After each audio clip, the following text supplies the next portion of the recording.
Hexadecimal is a common encoding we use in computer science. It's base 16. What we know about base 10 is that there are 10 possible digits, 0 through 9, and base 2 is there are 2, 0 or 1. Well, base 16, there's 0 through 9, and then A through F, it turns out. So we add letters to our digit set to represent the values greater than 9. And in doing so, notice that 16 is a power of 2. And it very nicely and conveniently maps to the number of different permutations we can make in a nibble, right? So with 4 bits, we can represent up to 16 different values.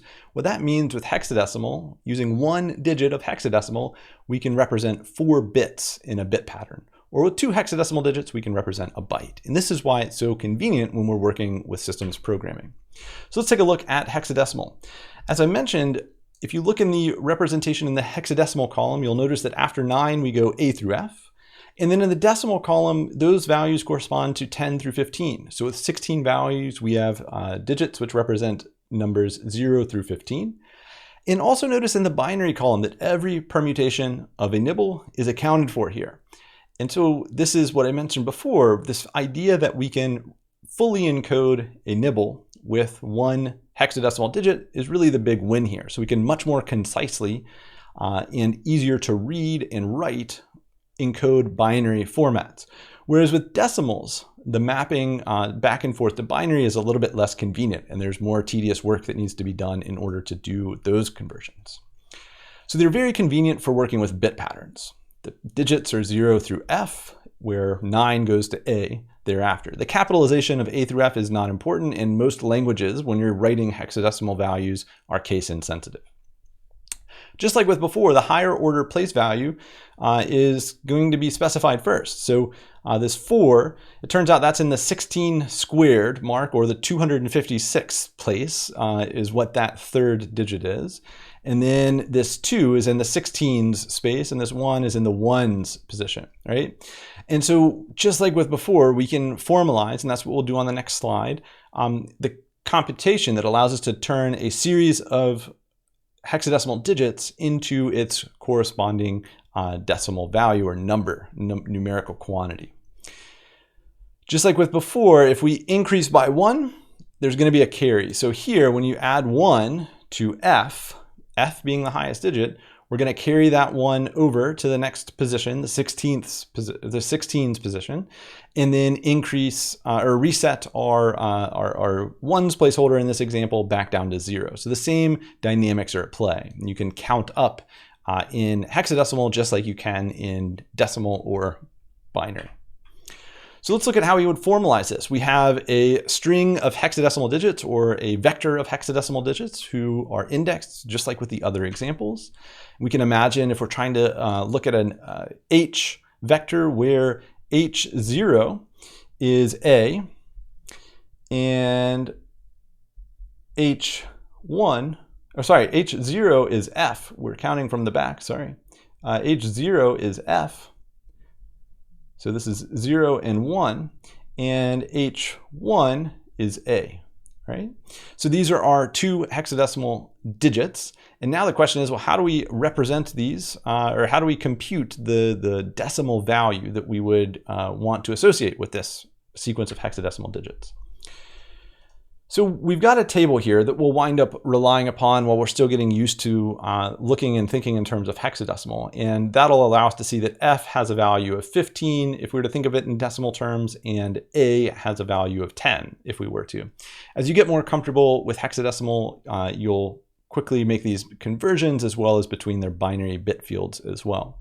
Right, so the formula that we'll use is another summation, just like we had before, where the width of this hexadecimal list or vector is 2, right? There are 2 digits in this particular hexadecimal string. So we're going to have W minus 1 as the top of our summation, and that's where we will go to. So 1, and we're summing from I of 0 to 1, okay? And now we're looking at, if we're thinking of HI and 16 to the I. And actually, I should highlight this again, because this is, once again, the most fundamentally important part of when we're looking at how do we formalize these conversions.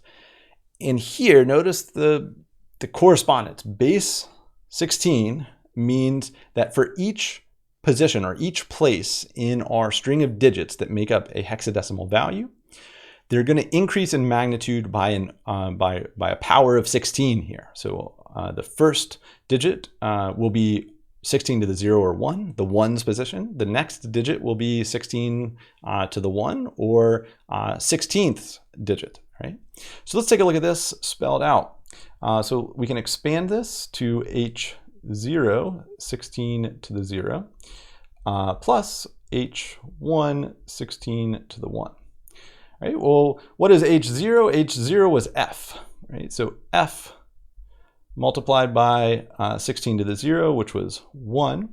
And H1 was A, and 16 to the 1 is 16, right?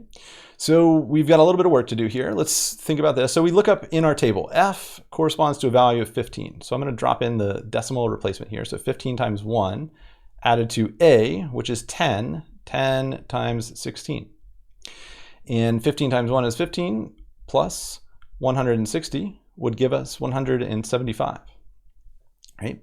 And so the hexadecimal string AF means, if we interpret it as a signed integer, 175 would be the value that it corresponds to in a decimal encoding, right?